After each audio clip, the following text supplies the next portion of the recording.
ഈ നിശബ്ദവും ചിന്താപരവുമായ സംഭാഷണങ്ങളിൽ ജോർദാൻ ഓർമ്മകൾ അയവിറക്കുക മാത്രമല്ല, മണലിൽ ഒരു രേഖ വരച്ചിടുകയും ചെയ്തു. ആധുനിക അത്ലറ്റുകളുടെ മാനസികാവസ്ഥയെ അദ്ദേഹം ചോദ്യം ചെയ്തു, പ്രത്യേകിച്ച് ഇപ്പോൾ സാധാരണമായി വരുന്ന ലോഡ് മാനേജ്മെന്റ് രീതിയെ വിളിച്ചു പറഞ്ഞു. അദ്ദേഹത്തിന്റെ വാക്കുകൾ ഒരു കൊടുങ്കാറ്റിന് തിരികൊളുത്തി, പലരും ചോദിക്കാൻ ഭയപ്പെടുന്ന ഒരു ചോദ്യത്തിന് കാരണമായി.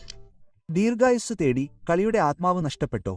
ജോർദാന്റെ അഭിപ്രായങ്ങളുടെ ഭാരം ശരിക്കോ അഹെഡ് 3-പോയിന്റർ അടിച്ചു. പൂർണ്ണമായും തകർന്ന ജോർദാനെ കോർട്ടിന് പുറത്ത് സഹായിക്കുന്നതിൽ സ്കോട്ടി പിപ്പന്റെ ആ ഐഗണിക് ചിത്രം അദ്ദേഹത്തിന്റെ കാഠിന്യം മാത്രമല്ല, അത് അദ്ദേഹത്തിന്റെ കോഡിന്റെ ആത്യന്തിക ഉദാഹരണമാണ്. തനിക്ക് നിൽക്കാൻ കഴിയുന്നിടത്തോളം കാലം ആ കോർട്ടിൽ ഉണ്ടായിരിക്കേണ്ട കടമയുണ്ടെന്ന് അദ്ദേഹം വിശ്വസിച്ചു. NBC അഭിമുഖത്തിൽ നിന്നുള്ള അദ്ദേഹത്തിന്റെ സ്വന്തം വാക്കുകളിൽ, ശാരീരികമായി എനിക്ക് അത് ചെയ്യാൻ കഴിയുന്നില്ലെങ്കിൽ എനിക്ക് അത് ചെയ്യാൻ കഴിയില്ല, പക്ഷേ ശാരീരികമായി എനിക്ക് അത് ചെയ്യാൻ കഴിയുമെങ്കിൽ എനിക്ക് അത് ചെയ്യാൻ തോന്നുന്നില്ലെങ്കിൽ അത് തികച്ചും വ്യത്യസ്തമായ ഒരു ലെൻസ്. ജോർദാനെയും കോബിയെയും പരിശീലിപ്പിച്ച ഫിൽ ജാക്സൺ ഒരിക്കൽ ഒരു യുവ കോബിയെ പരിശീലിപ്പിക്കാൻ പറ്റാത്തവനാണെന്ന് വിളിച്ചു. ഒരു പരിശീലനത്തിനിടെ ഒരു പുതുമുഖമായ ലൂക്ക് വാൾട്ടൺ തലേദിവസം രാത്രിയിൽ നിന്ന് മദ്യത്തിന്റെ ഗന്ധം അനുഭവിച്ചു. കോബി അത് ശ്രദ്ധിച്ചില്ല. വ്യക്തിപരമായ അപമാനമായി അദ്ദേഹം കരുതി. പ്രതിരോധത്തിൽ വാൾട്ടനെ സഹായിക്കാൻ ആരെയും അനുവദിക്കില്ലെന്ന് അദ്ദേഹം ടീമിനോട് പറഞ്ഞു. മുഴുവൻ പരിശീലനത്തിലും കോബി അവനെ വേട്ടയാടി, അവന്റെ മേൽ വീണ്ടും വീണ്ടും ഗോളുകൾ നേടി. വാൾട്ടൺ ഓർമ്മിച്ചതുപോലെ കോബിക്ക് ബലഹീന കാണുകയും അതിനെ ആക്രമിക്കാൻ ജൈവശാസ്ത്രപരമായി പ്രേരിപ്പിക്കുകയും ചെയ്തു. കോബിയെ സംബന്ധിച്ചിടത്തോളം സമർപ്പണം ഓപ്ഷണലല്ലായിരുന്നു, തന്റെ ടീമിൽ ഉണ്ടായിരിക്കാൻ നിങ്ങൾ നൽകിയ വിലയായിരുന്നു അത്. ജോർദാനെ പോലെ കോബിയും പരിക്കുകളെ ഒരു സ്റ്റോപ്പ് സിഗ്നലായിട്ടല്ല,